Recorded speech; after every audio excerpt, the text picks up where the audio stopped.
I'm with Dan today as we are at Camp 2 and about to test out a piece of equipment, the Scotch-eyed auger. There's a number of different companies making this thing. I've read a number of different reviews on various forums, so I decided to go ahead, pull the trigger and buy one. Telling you from the off, it took 7 to 8 to 9 weeks to arrive, far longer than was expected. I see it having a real kind of head and shoulders advantage over a number of different tools. I'm going to try and make up some hammers for hedge laying, because tomorrow this section of hedge line to my rear is going to be laid.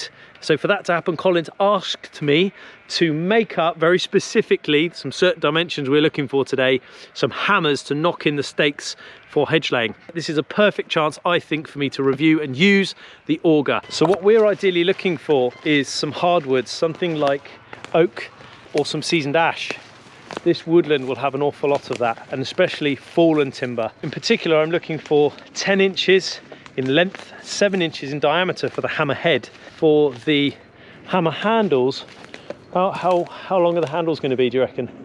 4 foot. 4 foot. So we'll make some 4 foot handles. So this is a giant fallen ash in front of me here. All of this windblown timber, this is ash. Some of it's gone over in age, so it's not going to be ideal. It might be too soft, and some of it might be just right for making hedging hammers. That might be ideal if we take some sections out of this one here. Hard enough to make a hammer out of, that's the question. This end's no good. Loads of chagger in there. No, that is a Daldina concentrica. That is a King Alfred's cake. What have we got in there? Do we think that's goner? Yeah, it's probably too rot through. No good. The search continues. That looks recent. We could even use oak for a head and ash for a handle. Is that what we're going for? Yeah, it'd work, wouldn't it? I think that would be favourable. Or we could use hazel for a handle, another good medium to hardwood here in the UK. This is a relatively new one, but I think this is far too gone. Oh yeah.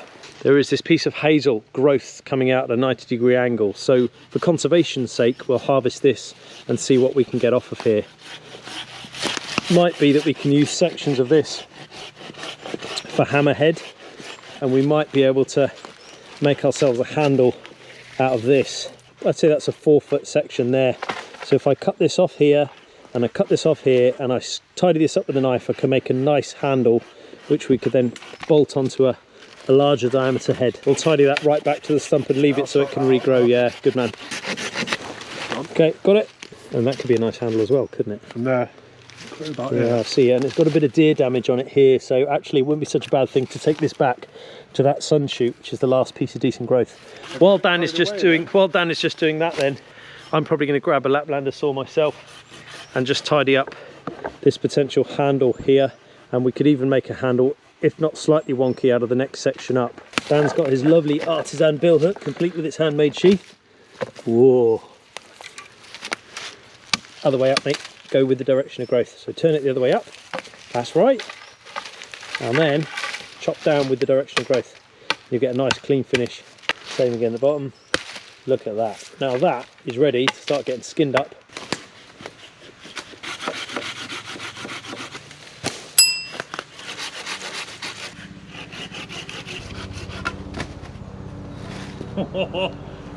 Be like Thor's hammer.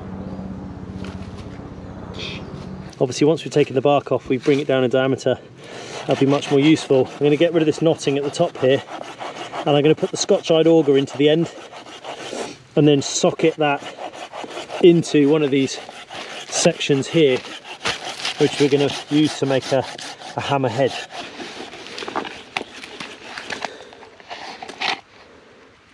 Okay, so here it is, the Scotch-eyed auger.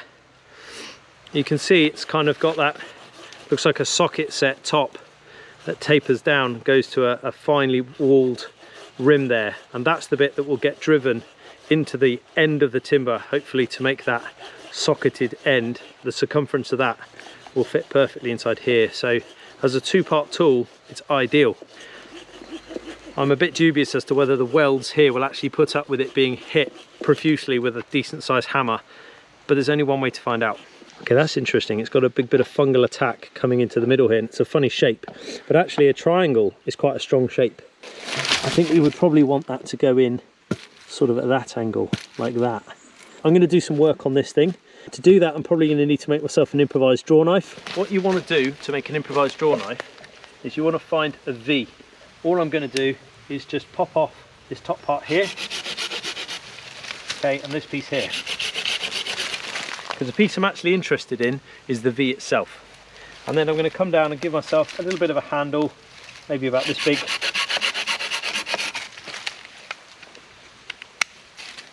Now the reason that I've gone for a V is so that I can strike it into the very knottiest part of the branch, which is the grain is going to really bite down around the top of the knife and ensure it's not going to come loose. What I'm then creating for myself is a handle, okay, that I can then accurately and safely draw back on as I peel the log. So I'll place that down like that, place this into here. I don't want this to move into the very knottiest part. Okay, I might need a better hammer than that. Nope, that's gone. Okay, we've just pinched this one from up at the camp. Here's one I made earlier. We're going to knock this in. Now you want it to go in so far that is not going anywhere in a hurry now, and I haven't hit it so hard that I've split the whole stick through. The next thing I'm going to go and do is find somewhere to jam this. Now to make a jam hasn't got to be any more complicated than placing that in there like that. So now I'm working at chest height and I've made life very easy for myself. And all I do now is gently begin to peel. Now this might take some time, but think to yourself, why have I come out to the woods? So for me, I've come out to the woods to relax and I'm going to enjoy peeling this log. Okay, tiny bit of movement there, not the end of the world.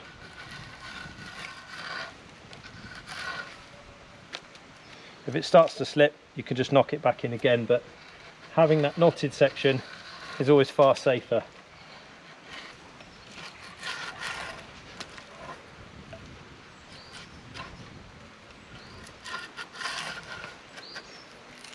So I'll cut this end off here, so I'm not too worried about that. Just going to ride over the bumps.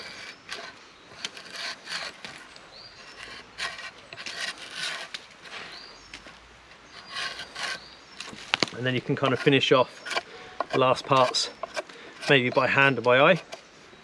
We are talking about making a fairly monstrous hammer here, a two-handed wielded thing. So we're going to take this off here, and then we're going to put the auger on top, knock that in, cut around the rim. Dan's suggestion, well done Dan, is to come up with a slightly smaller diameter. So you can see the end there. The idea is to lay the end of this straight over the top, strike it with the hammer so that it goes in to about that far. Cut out all of the excess material on the side, and we've got the first part of the piece of the puzzle. We're going to go over here and we're going to aug into this one and make the female part to fit these two together. How are you finding that, Dan? Yeah, I like it. I've never done it before. So it's much safer to use that technique where you're using a split stick, okay, than using a straight stick, because there is always the very real reality that as you're pulling down with a straight stick, that could jump out and you'll end up running it down the inside of your thumb, the end of the blade, if you're not careful. So always go for a split stick and bang it into the grain in between. If you find you're having to force it, just tilt the knife in your hand and use the bevel to ride over. If you've got some more things you want to add to this and today's little lesson on making a hammer, or you've got some experience of using a Scotch-eyed auger, please leave your comments in the box below. I'd love to hear how you've used it. Maybe you've got an unorthodox method that we've not showcased today. Let us know in the box below. I will be on for about half an hour to an hour after this video airs to answer all of your questions as best I can. Okay, let's see how this thing goes. So find the middle, which I think is about there. Begin to twist it in. I'm going to start by hand. Okay, that's pretty good. It's very sharp. Yeah, that's really biting in. Oh, it's not as easy as they made out in the advert. Yeah, I'm going to need to put a stick in there now to get some leverage. So my same stick that I've just been using. Oh, it's so close. It's going to want shaving down.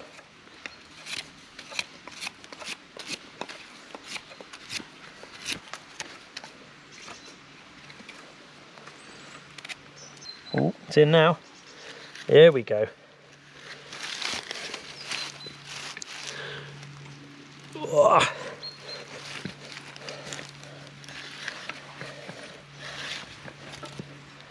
Yeah, that's pretty cool. Okay, so I've only gone in that far, which is interesting. It's quite hard to tell how far you've actually gone in.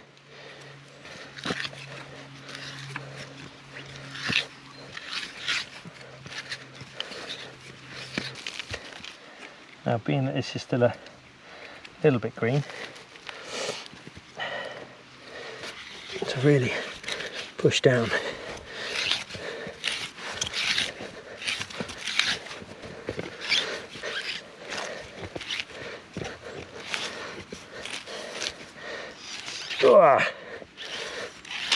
I'll tell you what, it's quite hard work. You won't want to build a cabin with one of them. So far so good. We're going to take this out now and then see how we get on with the handle. Yeah, that's pretty good. That's just past my first knuckle deep. So this will go in Dan's back pocket for now.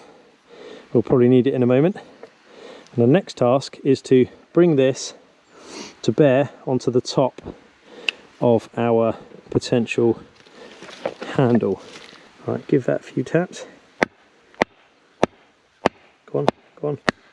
And again. Here we go. See the split emerging here? I think we need to stop cut this. And we need to measure from here to here. From here, let's see if we can pull it back out, or is it in there now? Right, that is in there. Go on, go on, go on. There we go, that's it. So we've just discovered there that there was quite a big split appearing in quite a crucial part of the handle. So just a few stop cuts going in around the outside edge should vastly improve that situation. I think that should do it. Okay, let's try again. Yep, go on then. And again, and again. Stop. Okay, now you can see by putting those stop cuts in, we've already pushed off that outside edge. What we didn't want to do was undermine any more of the handle, otherwise the head will come off. All right, we'll just tidy up these edges. Take this one off. That is our socketed head, which is going to go into the handle.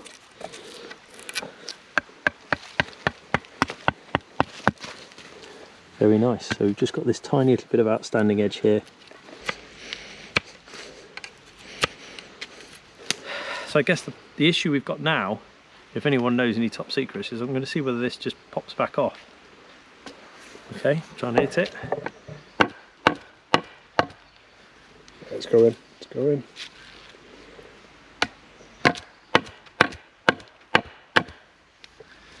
This wasn't mentioned in the advert.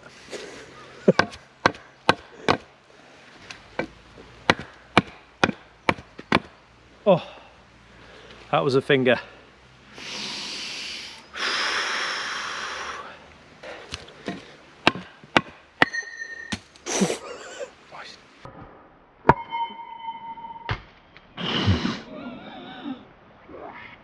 Okay, well that came off.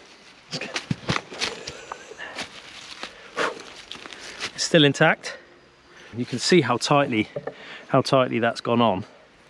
This should now be an absolutely molecular fit for the socket hole that we've created inside here, he says. That should be the bit that's doing the business. So let's just line this thing up. Our specialist hedging hammer. Oh, one of a kind.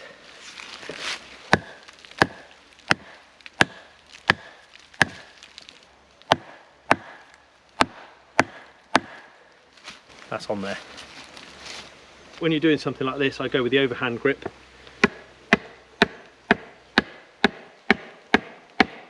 I'd say that's pretty cool. So, there we are. That was the auger in action. We've left a little bit of meat in the front of the cut here. I'm pretty confident that that head is going nowhere, and you can see the knotting in the top of this piece here. We've chosen to use to make a hammer from. I'm pretty impressed with that. Are you impressed with that? Yeah, very impressed. Dan, would you go out and buy one of those? I'm going to order one, yeah. So there you go, there's a proof in the pudding. It's not just me this time. Dan's also willing to go out and buy one of these now.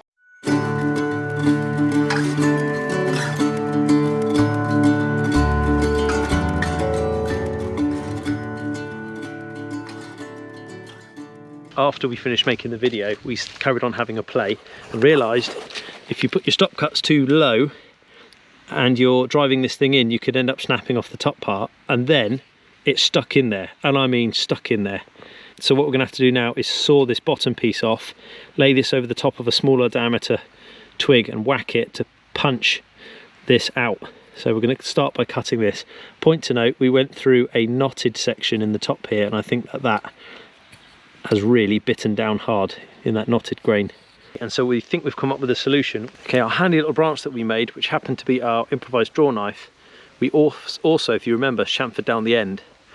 So if I took a little bit more meat off of this and stood it, making a solid base like that, so we now need a hammer that's smaller diameter than the one you're using, otherwise you're going to whack your fingers, mate.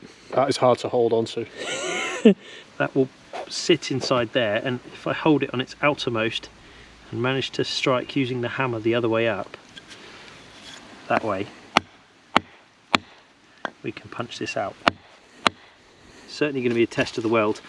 That reverberating into my fingers, it's quite painful. Hey! There we go. Right, so problem solving 101. As we were knocking this onto the end of the stick, we had in fact already put in a stop cut. We were a little bit ambitious with our stop cut and overzealous with our stop cut and went a bit too far in, and as a result the end of the piece of wood snapped off and was stuck inside here. So the answer was to take this, cut it down, make a smaller diameter end that moves freely through here and use it as a punch